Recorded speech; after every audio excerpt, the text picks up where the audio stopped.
Matthew, let's see, Matthew 21, 28, no, not 28, 23 through 27.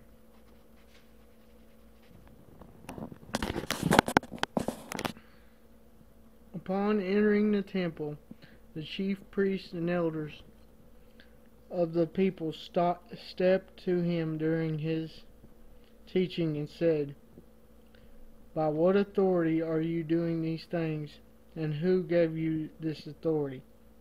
So these people are often wanting to know, these are the chief priests, the elders, so these are the people of the temple. These ain't the Pharisees, these ain't the people that caused trouble before. These are people who supposedly of service of God, but it ain't really known at this time whether all the priests are Levites either. There's some that think that it wasn't exclusively Levites anymore. But these people knew that by the way he was teaching, because nobody taught that way. Because in another passage of scripture it mentions that he taught in a way that no scribe or anyone else did but a man who had authority.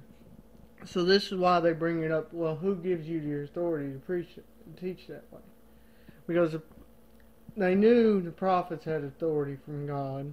They knew that certain people had authority to speak from God. They were wondering, where exactly did he get his authority?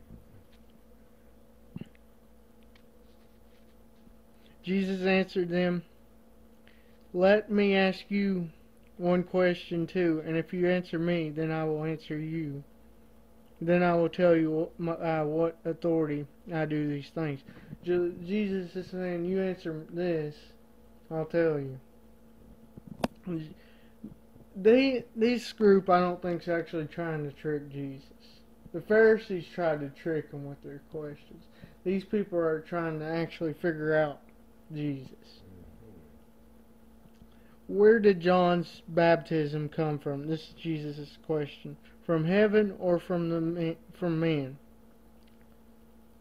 But they argued among themselves, "If we say from heaven, he will say to us, then why did you not believe him?"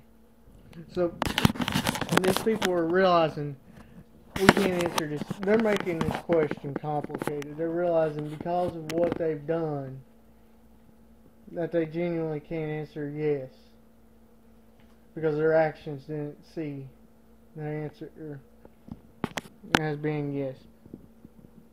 And John was from God, but these men rejected him, as they do reject Jesus later. But if we say from men, we are afraid of these people, for they consider John a prophet. So the people still accepted John. It's been said by most historians that John may have had more disciples than Jesus, which I don't know if that's true, and I don't think that is, but that just shows Jesus' disciples were spread out over time. Some of them came, eventually all of them fell out when he died on the cross. John still had followers when he died. So based off that, that's probably where they're looking at. Jesus' followers are still going today. John's, there might be a few out there. I've seen these people on TV that still think he was the Messiah and stuff. It's really? A small group, yeah. Yeah. They sleep in caves and on rocks, living the way he did. But that ain't majority. The church is so much bigger than what that is.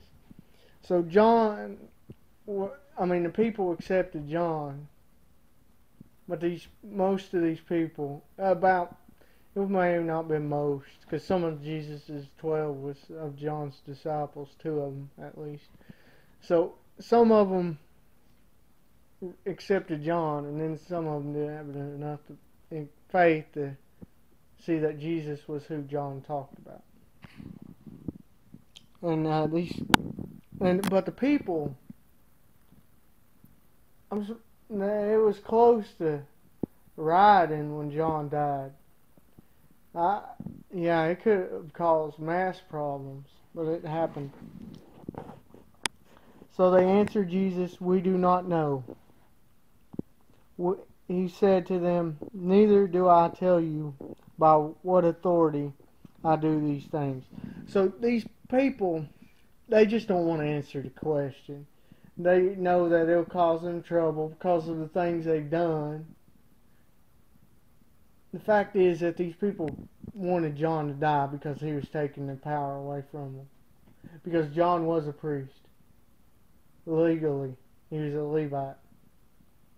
I'm almost positive. Yeah, he was a Levite. John's dad was a Levite, a priest. So John was in the line to be a priest. So these people were upset because he was doing things the way they didn't. Yes, he was a Nazarite. Both Levite and Nazarite? Nazarite is just the way he was living. I don't think it's actual people. So John, the people looked at him as the high priest. And this upset all the people in the temple because they set up their authority, in which none of them would to. This temple that was not even told to be built by God. I mean, the one in Ezra and things that's mentioned in rebuilding it, and you kind of see that God's backing them in that. But this temple wasn't even built by a Jew. It was built by somebody from the tribe of Edom, King Herod. So he may have set up this priesthood for this temple. It may not even been set up by the godly order. So having said that, John may have been the godly order of priest.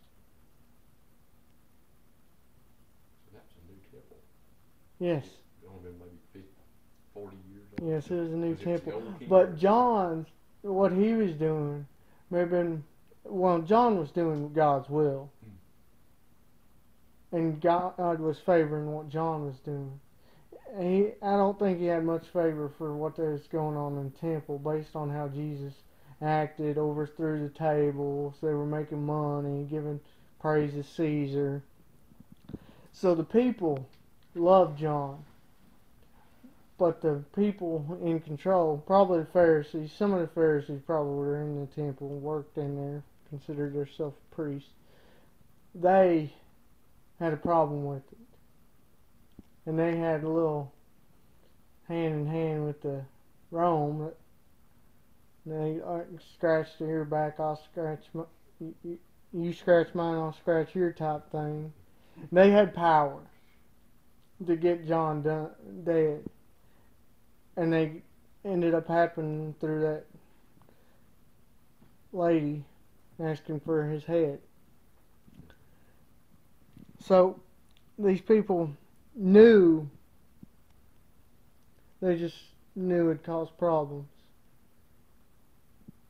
And Jesus' authority does come from God, but if they couldn't accept John and who he was, there would be no way they could have accepted Jesus and who he was. Because John never proclaimed to be the Messiah. He didn't actually proclaim to be a prophet or anything that he actually was. But they would have not accepted Jesus more than what. It wouldn't have made any difference in accepting him if he told them.